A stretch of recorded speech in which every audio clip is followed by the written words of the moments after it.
Assalamualaikum warahmatullahi wabarakatuh. Selamat bergabung kembali di channel ini. Kali ini kita akan melakukan pembahasan soal bahasa Indonesia untuk PAT atau PAS semester 2 kelas 7. Agar video ini lebih bermanfaat, jangan lupa untuk share, subscribe, like, dan komen ya.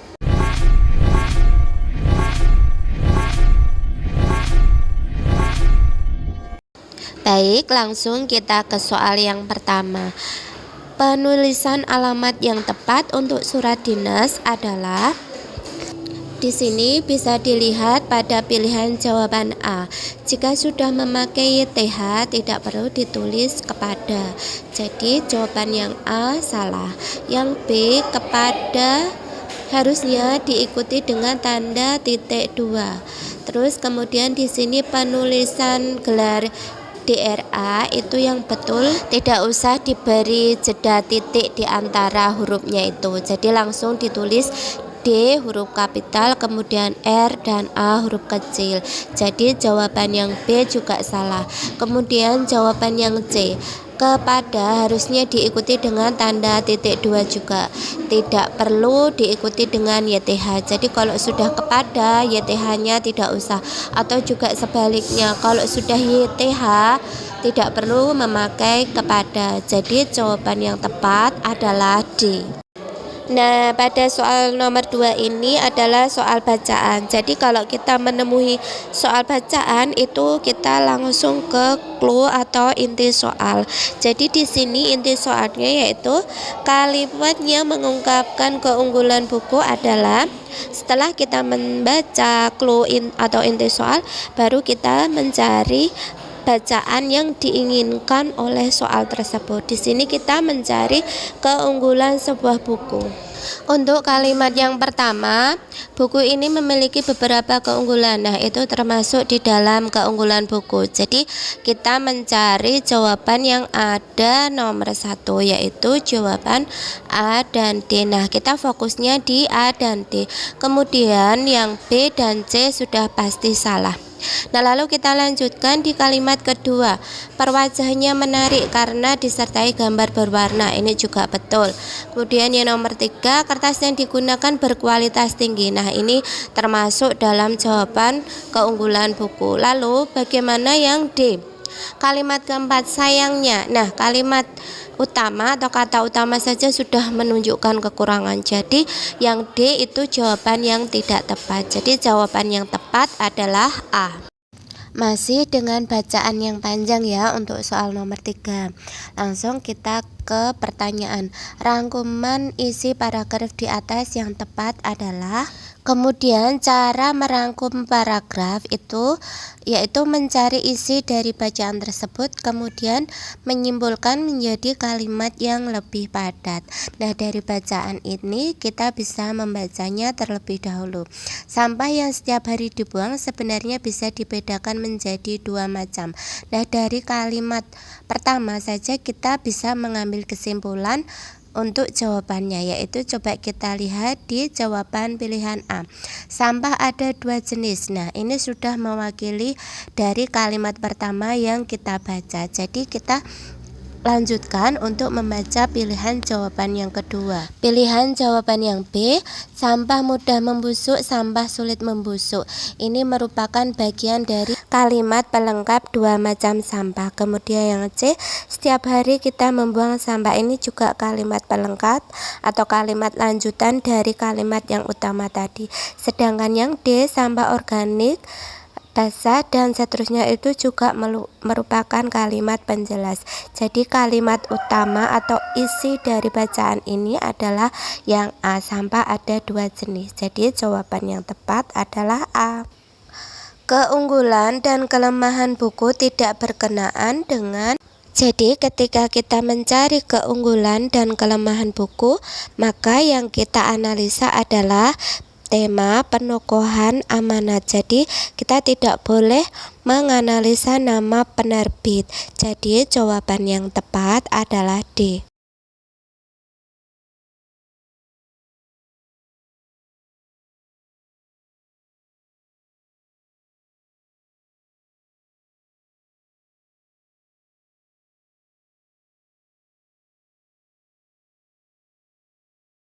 Perhatikan bagian surat berikut ini.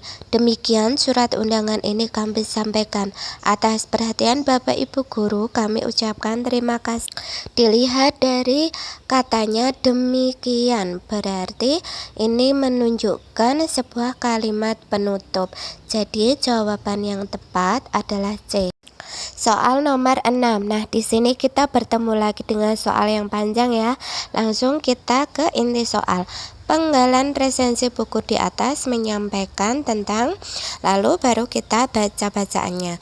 Buku ini merangkum sekian pandangan tentang terjemahan dari bahasa asing ke bahasa lokal di Nusantara, mulai abad ke-9 hingga abad ke-20. Pujian pantas diberikan untuk buku ini karena telah mendokumentasikan jejak-jejak sejarah Nusantara lewat publikasi terjemahan.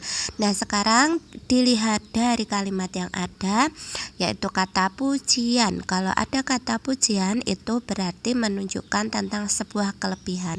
Jadi jawabannya adalah C. Pantun di atas termasuk pantun titik-titik. Kita baca pantunnya dulu ya. Sarapan roti pagi hari, lebih nikmat tambah kolak. Menabunglah mulai sejak dini, hidup nikmat di hari kelak. Nah, ini menunjukkan pantun apa? Di sini ada kalimat menabunglah mulai sejak dini, hidup nikmat di hari kelak. Berarti menunjukkan sebuah nasihat. Jadi jawabannya adalah B. Pantun berbalas tersebut berisi titik-titik.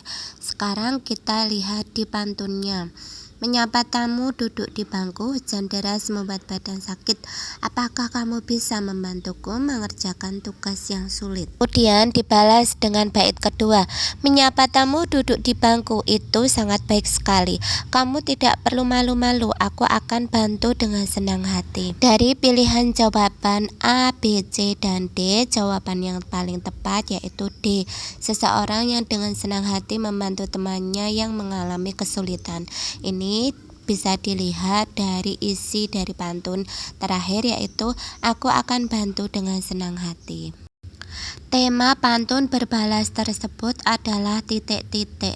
Nah, jika dilihat dari isi dari pantun tersebut, maka jawaban yang tepat adalah, jika dilihat dari isi dari pantun tersebut, yaitu bait pertama, apakah kamu bisa membantuku mengerjakan tugas yang sulit. Kemudian dibalas bait kedua, kamu tidak perlu malu-malu, aku akan bantu dengan senang hati. Ini menunjukkan bahwa mereka saling membantu, saling menolong. Jadi jawaban yang tepat adalah B. Kalimat berikut yang merupakan kalimat langsung adalah titik-titik. Jadi salah satu ciri kalimat langsung adalah adanya tanda petik 2. Jadi sudah bisa dilihat di sini jawaban yang menggunakan tanda petik 2 yaitu B. Latar tempat petikan cerita anak di atas adalah titik-titik. Suatu hari dari balik jendela, BK melihat Sony semut membawa sebuah kotak ke rumah Bu Peri. Latar tempat adalah tempat yang menunjukkan sebuah peristiwa itu terjadi. Nah, di sini dari kalimat utama kita sudah mengetahui yaitu dari balik jendela. Berarti kalau dari balik jendela orang tersebut berada di dalam rumah. Jadi jawaban yang tepat adalah C. Kenapa jawabannya tidak A, rumah Bu Peri? Karena di sini tokoh utama yang dibicarakan adalah BK dan BK itu berada di balik jendela. Jadi bukan di rumah Bu Peri karena yang ke rumah Bu Peri yaitu Sony. Kalimat pembuka yang baik untuk surat kepada teman adalah titik-titik. Kalimat pembuka biasanya berisi tentang menanyakan kabar dan mengabarkan kepada teman. Yaitu kalau di sini A, B, C itu menandakan bahwa kita hanya memberikan kabar tanpa menanyakan kabar teman yang kita kirimi surat. Sementara kalau yang C, kalau aku baik-baik kamu pun pasti baik-baik pula kan. Di sini seakan meragukan. Nah, jadi jawaban yang tepat adalah D. Keadaanku baik-baik saja, semoga engkau pun demikian. Sampiran dalam pantun terdapat pada baris titik-titik. Jawabannya adalah 1 dan 2. Kemudian kalau untuk baris 3 dan 4 merupakan isi atau jawaban dari pantun. Jadi jawabannya adalah D. Kutipan teks cerita tersebut termasuk ke dalam struktur teks fabel pada bagian titik-titik. Baik, bisa dilihat di sini untuk pilihan jawaban yang A itu ada orientasi. Orientasi adalah bagian awal atau perkenalan awal dari jalannya suatu cerita. Yang B ada komplikasi adalah bagian yang menceritakan permasalahan antara satu tokoh dengan tokoh yang lain. Yang C ada resolusi adalah bagian pemecahan masalah yang sedang dihadapi oleh para tokoh. Kemudian yang D ada koda adalah bagian akhir dari teks cerita fabel yang berisi pelajaran yang dapat dipetik dari cerita tersebut. Sekarang kita lihat di ceritanya. Kemudian kita lihat pada ceritanya ya. Hore, teriak para serangga ketika melihat kodok-kodok itu pergi. Sambil menari-nari mereka mengangkat tubuh paman belalang dan melempar-lemparnya ke udara. Kakek cacing mengucapkan terima kasih kepada paman belalang. Dari beberapa kalimat yang kita baca sudah dapat diketahui bahwa ini merupakan bagian akhir dari sebuah cerita.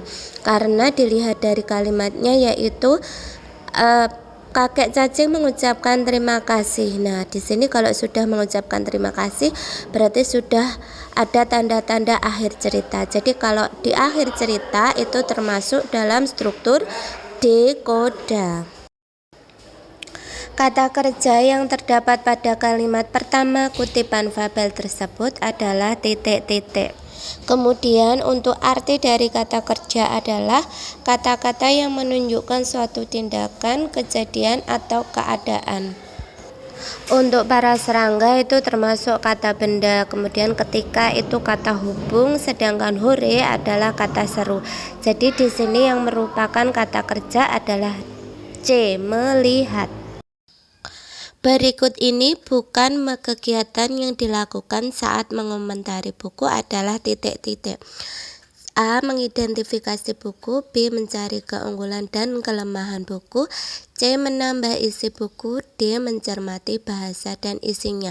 Jadi jawabannya adalah C. Menambah isi buku. Jadi kalau kita itu sedang mengomentari buku, kita tidak boleh menambah atau mengurangi isi dari buku tersebut. Agar seseorang dapat menyusun sebuah rangkuman, sebaiknya yang bersangkutan titik-titik. A. Membaca ringkasan buku. B. Membaca separuh buku. C. Membaca seluruh buku. D. Membaca bagian penutup buku. Jadi jawabannya adalah C. Membaca seluruh buku yang akan dirangkum. Hal ini dimaksudkan agar kita mengetahui secara keseluruhan isi dari buku tersebut, kemudian baru membuat rangkumannya. Syair burung pungguk termasuk jenis syair titik-titik. Nah, di sini contoh syair burung pungguk. Syair burung pungguk. Pertama mula pungguk merindu, berbunyilah mendayu-dayu, hatinya rawan bercampur pilu, seperti diiris dengan semilu. Nah, ini termasuk dalam syair kiasan C ya. Kenapa? Karena di sini mengkiaskan tentang seseorang yang kecewa. Nah, di sini bisa dilihat dari kalimat hatinya rawan bercampur pilu, seperti diiris dengan sembilu. Jadi ini jawabannya adalah C, kiasan. Perhatikan syair berikut ini. Nah, kita baca pertanyaannya dulu ya. Berdasarkan syair Abdul Muluk di atas, tema syair tersebut adalah titik-titik. Jadi tema adalah isi keseluruhan dari syair ini. Jadi untuk nomor 19 ini jawabannya adalah A. Kisah putra raja yang bijak. Bisa dilihat dari kalimat Abdul Muluk putra Baginda, besarlah sudah bangsawan muda, cantik majelis usulnya sahdam. Syair di atas termasuk syair yang dimaksud di sini adalah syair nomor 19. Jadi untuk pengertian syair sejarah adalah syair yang berdasarkan peristiwa sejarah. Kemudian syair Panji itu menceritakan tentang keadaan yang terjadi dalam istana dan keadaan orang-orang yang berada atau berasal dari dalam istana. Sedangkan syair agama adalah jenis syair yang berisi tentang ajaran agama dan nasihat bijak. Untuk syair romantis berisi tentang percintaan yang biasanya terdapat pada berita pelipur lara, hikayat ataupun cerita rakyat. Nah, kalau melihat soal yang di sini ini termasuk dalam syair Panji. Gurindam tersebut berisi tentang titik-titik. Segala maksiat ada di dunia, ikhtiarkan diri menjauhi dia. Nah, sebelum kita mencari jawabannya, apa itu yang dimaksud dengan gurindam? Gurindam adalah sajak yang terdiri dari 2 baris yang berisi petuah atau nasihat. Gurindam juga merupakan puisi lama yang terdiri dari 2 bait. Jadi di sini jawaban yang tepat adalah C, jauhi maksiat. Bisa dilihat dari kalimat yaitu menjauhi dia. Dia di sini adalah tentang maksiat. Pernyataan berikut ini yang tidak perlu disampaikan dalam menceritakan kembali isi fabel, yaitu titik-titik. A. Pelaku utama, B. Pelaku sampingan, C. Riwayat hidup pengarang, D. Latar cerita. Jadi di sini jawaban yang tepat adalah C, riwayat hidup pengarang. Jadi ketika kita menceritakan isi fabel, kita tidak perlu menceritakan riwayat hidup pengarang karena tidak ada hubungannya antara isi fabel dengan kehidupan pengarang. Surat pribadi tidak resmi dapat digunakan untuk menyampaikan hal-hal berikut ini, kecuali A. Kabar keluarga, B. Kerinduan seorang sahabat, C. Lamaran pekerjaan, D. Rencana kunjungan ke rumah paman. Jawabannya adalah C. Lamaran pekerjaan. Jadi lamaran pekerjaan itu termasuk dalam surat resmi. Salam pembuka surat dinas yang tepat adalah titik-titik. Jawabannya adalah B, dengan hormat. Kalau salam kasih, salam hormat dengan kasih itu termasuk salam pembuka untuk surat pribadi. Bagian paling depan pada sistematika buku non-fiksi adalah titik-titik. Jadi yang paling depan itu adalah B, sampul. Sekarang kita tiba di soal uraian, yaitu nomor 1, jelaskan asal kata syair. Istilah syair berasal dari bahasa Arab, yaitu syair atau syu'ur yang berarti perasaan yang menyadari. Kemudian kata syu'ur berkembang menjadi syi'ru yang berarti puisi dalam pengertian umum. Soal uraian nomor 2, apa yang dimaksud dengan fabel adaptasi? Fabel adaptasi adalah fabel yang memberikan watak tokoh dengan mengubah watak asli di dunia nyata dan memakai tempat-tempat lain sebagai latar. Contohnya adalah latar di rumah, di jalan raya, atau di rumah makan.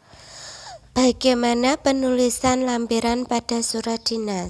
Penulisan yang benar adalah 1. Huruf awal kata lampiran ditulis dengan huruf kapital. 2. Singkatan lampiran adalah lam, kemudian dikasih titik. 3. Jumlah yang dilampirkan ditulis dengan huruf. 4. Jika surat yang dikirimkan tidak dengan lampiran, kata lampiran tidak perlu ditulis. Sebutkan langkah-langkah menulis surat pribadi.